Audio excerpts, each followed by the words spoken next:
Hi everyone, welcome to part 2 of my van life essentials. Coming up in this one, some really thrilling topics like where I do my laundry and also how I keep clean and rubbish and recycling and things like that. So stay tuned for all of those.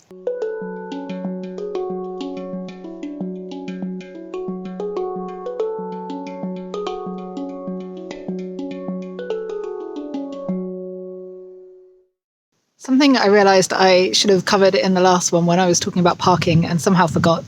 I've been reminded of it in the last few days because the kind of areas I've been in Scotland, it's what I've been doing a lot, and that is using lay-bys to park in. And by this, I don't mean like a lay-by off a busy A road with traffic going past you all night, but I do find lay-bys off some lovely quiet roads or occasionally lay-bys off a busier road but like set back. And they are a great place to spend a night. Sometimes on really small roads in Scotland, they're actually really stunning, and I just don't really have much traffic going past. And they're a nice place to spend an evening as well as the night. Some of the ones off busier roads, I find it easier just to use them when it's kind of like a pull in, sleep and move off in the morning. But they are very valid places to sleep overnight. And I tell you what, the one I slept in last night, pretty damn cool. Just the wind to deal with.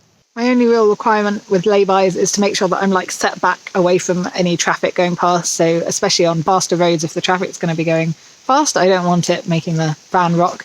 And even on small roads, there it's kind of making sure that you're not using up a passing place and that you are set back. And if somebody did need to use it as a passing place, there's still plenty of space. And it started raining on me, so I'm going to get moving.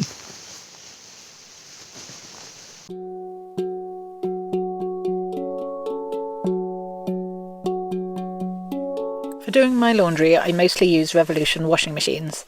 They're dotted around all over the place and super easy to use. When I first moved into the van, a lot of laundrettes weren't allowing people in due to lockdown restrictions, so these were the best option. And I kind of like not having to sit inside a laundrette. I do also use laundrettes occasionally, and I have a few very kind friends and family members that let me do laundry when I stop by to visit them. I tend to do laundry once a week, and every other week I just do a big wash so I can wash all my bedding as well as my clothes. In the warmer months, I use my scrubber wash bag between laundry loads for small items, and then hang them in the back of the van, or if I'm somewhere private enough, then outside in the sunshine to dry. I meant to film this properly in the summer when I used it a lot, and totally forgot. It works really well and comes in 2 sizes. I have the mini one.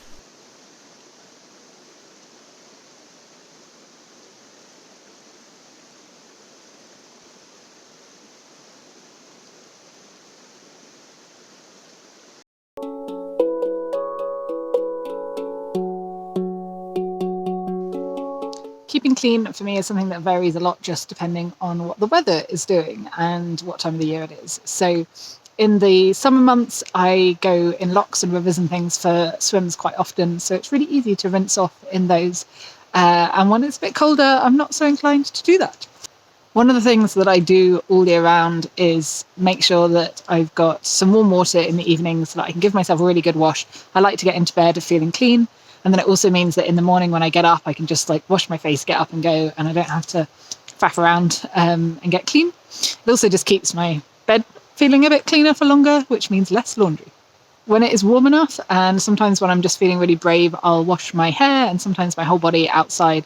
When I'm washing outside, I make sure that all the stuff that I use is biodegradable. So like my soaps and things, I use all solid soaps and soap bars, solid shampoo, solid conditioner, because it's a lot easier than having plastic bottles, and it also means less plastic.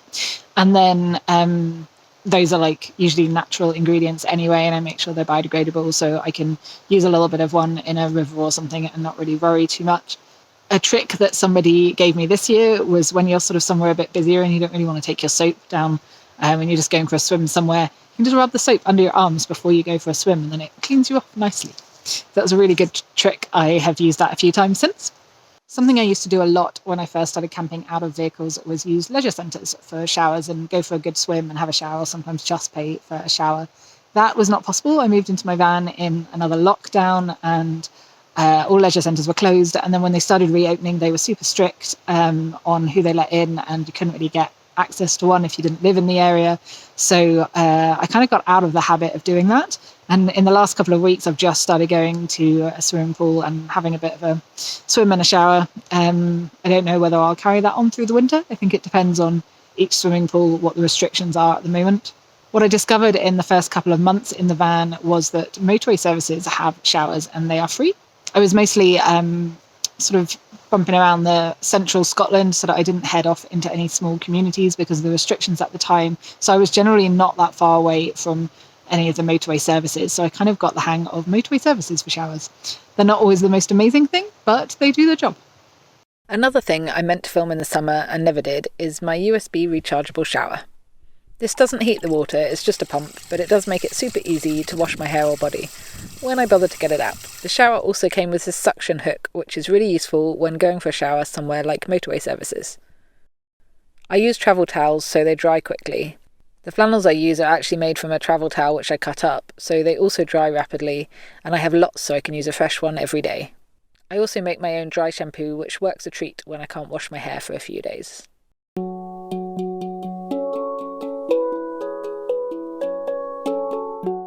I have this wee bin which conveniently fits a compostable caddy bin liner in it. I've actually had it since my first car, so it's done well. It's not hard to find rubbish bins around, and by keeping my bag small and generally getting rid of rubbish every couple of days, it's quite easy. I keep a separate bin for recycling. In some areas it can take a while to find recycling points. This is also why I keep track of these on Google Maps, like I mentioned in my other video. I make notes on what recycling points in each area accept, so I don't bin something just before finding a recycling bin that will actually take it. Unfortunately, it does vary a lot by area, so in some places it's a struggle to recycle cartons or plastics, and I do have a limit to how much I can carry around with me before it just has to go. I also keep some large bin bags and a litter picker in the van for dealing with other people's litter. I don't really understand why anyone would drop litter anywhere, but I do try and clear it up when I find it.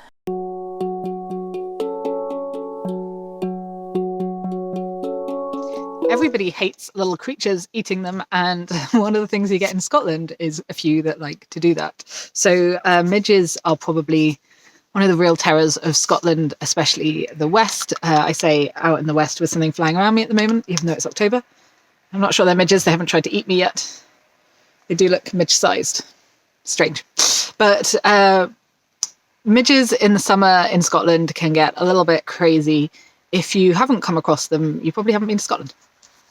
So for that, smidge is kind of, I find, the best thing. The midges, I find, will still swarm around you if it's really busy, but they generally will bite you less if this is rubbed into your skin. Just watch out for, getting it on your fingers and then rubbing your eyes, which I have a tendency to do with anything on my fingers it shouldn't be. It is not pleasant, but this is actually designed for midges, whereas a lot of insect repellents are aimed at like mosquitoes and stuff and probably won't work on midges. Some people use things like DEET. I haven't used DEET in a really long time. I used to climb trees, and DEET has a tendency to wear through equipment and ropes and things. So I also never really found that DEET worked for me. So I do not use DEET. I'd rather be bitten by insects than use DEET. The best thing for midges is to avoid the areas that they're really intense in, but you can't always do that. So if you're somewhere with a breeze, midges will generally stay away, which is great.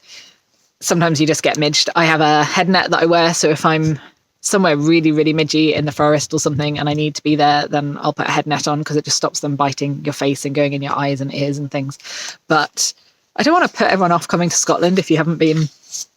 But midges are a thing. This year, for me, certainly hasn't been so bad. I don't know if it's because of the area that I spent most of the summer in, but a lot of people that have been other places in Scotland have said hasn't been as bad as it usually is. So this is good. I've only had a couple of nights that have been like crazy midgy somewhere that I've been parked up, and I've actually had to like close the doors, close the windows, even though I usually leave them open a bit, and just hide. Something else that is said to be good for midges is Avon Skin So Soft. It was not designed for this, but it kind of became a thing, I don't know, quite a few years ago in Scotland, that people figured out that it seemed to work for midges. For me, I don't find that it does. What I have found is that if my legs are covered in this before going for a hike somewhere that's going to be really ticky, I don't get eaten by ticks. I discovered this quite a few years ago when I was doing some field work in the Highlands. I was using this to try and avoid midges, but every time I had it on my legs, I didn't get ticked. Whereas when I didn't have it on, it was a very ticky area, lots of tiny little ticks that are really hard to get off until they grow, and I don't like ticks. So I actually find that this works for ticks. I don't know, I think it makes your skin so slippery that they can't really bite you and they can't like latch on. Whether that means they're going to keep going and go elsewhere, I don't know. That's just my personal thing. If I was going to go off hiking somewhere and I knew it was going to be ticky, I'd probably smother myself in this first. I'm not a big fan of the smell, but if it works, then that's good. The other thing they say for ticks is to wear light, loose trousers, which I generally don't. I've usually got dark coloured leggings on, or what have I got on today? Wacky coloured leggings on. I get ticked the most when I have gone wandering off into the woods in flip-flops or something like that. I do tend to do a tick check when I come out of the woods. I spend a lot of time like crouched down, taking photos of little things, doing macro photography and stuff. So I'm often like on the ground where you're going to get ticked. I often find them on my hands, not having had a chance to bite yet, but when I've been, in the undergrowth and stuff. So I tend to just do tick checks a lot. If I come out from somewhere like that, then I always like check any exposed skin, and then the rest of my body in the evening. I have done quite well this year. I've only been ticked a handful of times, but I hate it every time. They creep me out. Ooh. So the best thing is to try and avoid them. I do a brush off, shake off if I come out of the woods and it's been really ticky. I went somewhere this summer where there were just loads of tiny ones that got all over my feet. I was in flip-flops. They got all over my feet and I did have to brush them all off before they had a chance to bite, but luckily got them all. So that worked quite well. When it comes to removing ticks, I have this tick card. You can just slide it under them and they kind of pop off. The only time it doesn't work is when the ticks are super tiny and the card just kind of slides over them. Then you kind of have to wait until they get bigger and try again later. So one of my other techniques for dealing with itchy bites and stuff is this thing. If you guys haven't seen one of these before, the rainbow thing has no relation to it. But this basically sends a tiny little shock. You put this bit either side of the bite, click the thing, you're supposed to do it, I think, 10 times or something. And it kind of stops it itching for a while, which makes you stop scratching at it. So I kind of started using these when I was spending a lot of time in the tropics and getting a lot of mosquito bites. They do work on midge bites as well, and sometimes mosquitoes even get me in Scotland. So I definitely think one of these is a great idea. Anywhere you're going to be that there's a lot of itchy biting insects, you don't really want to scratch all your skin off.